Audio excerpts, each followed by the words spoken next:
As I said, you retired about a year ago to pursue another passion of yours, which is writing.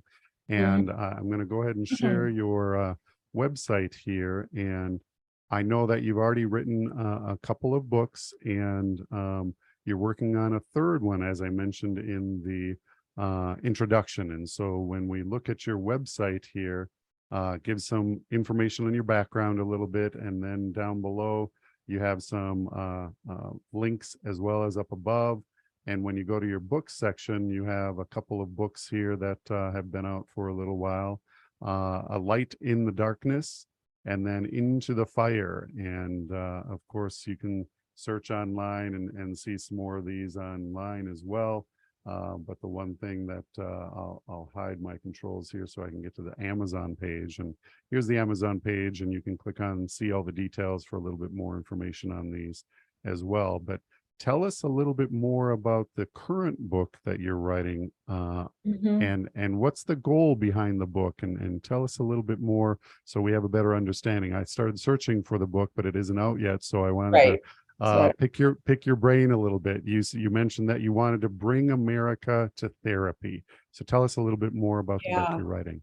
Yeah, I had the idea for this book probably almost 20 years ago, and I didn't write it then. And I'm actually glad because I think the understanding and the scope of what I want to say has grown since then. But the original idea came from two different places, really. One was that I had abuse in my own childhood. And so I was really a mystery to myself for a lot of my life. Really, it wasn't until right before I went to therapy that I began to realize something happened to me. I'm not just weird, there's not just something wrong with me. Something happened, and it began very slowly to come up from my unconscious.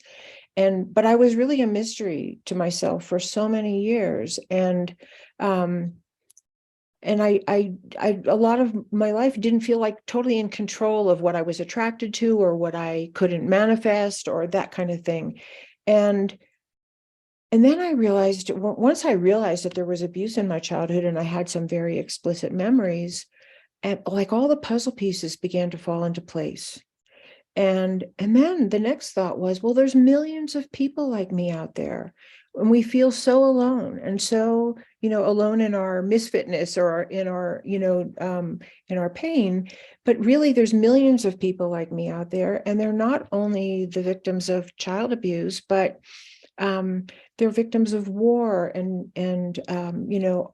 discrimination and poverty and sexism, and that there's so many people in the world who don't know why they are the way they are, don't feel control over what they do, and are a mystery to themselves and don't get the help that they need. Don't Mhm. even know perhaps that that's the cause of what's going on in them, or one of the big contributing causes. And then the next leap, the big leap from there for me, which is really um, kind of the crux of my book, and there's several, so it's hard to say them all, is that our government operates very much in many ways like an abusive parent.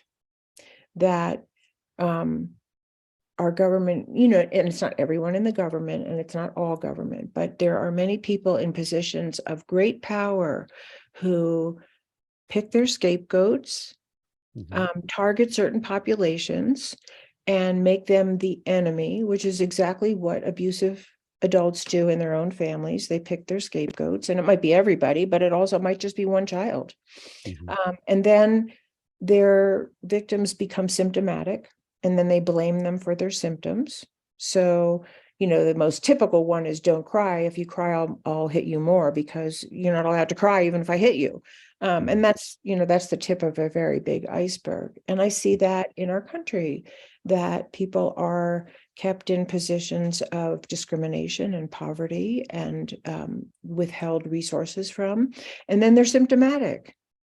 They can't find a job, or there's spousal abuse, or they're they end up being a protester. And rather than our reading their symptoms the way we do in psychology, we read people's symptoms as, we're looking for a cause. We're looking for the pain. We're looking for the wound. And we're trying to heal that. We're not looking at people like you're a horrible person because you have the symptom or you're deficient or what's the matter with you. It's like, oh, there's a good reason why you are the way you are. And so my whole book is designed to try to bring that understanding to the way we see our country and the way we treat people. Like, and you know, one of the big things that I learned in family therapy is that, and I'm sure you're familiar with the term, the identified patient. That, you know, the most symptomatic person in the family is the one that usually brings the family to therapy. The kid who is wetting the bed or acting out at school or won't, you know, has no friends or is, you know, whatever. And they get the family to therapy. And then you find out that they're really the tip of the iceberg of maybe addiction in the family or fighting between the parents or a conflictual divorce or, you know, and they're really calling for help for the family. So my underlying thesis is that the most symptomatic among us are calling for help for the American family, for our country's family. And really, you could generalize that to the whole world. Mhm. The most symptomatic people in the entire world are calling for help for our global human family. But I'm focused on America because I live here and I know this country.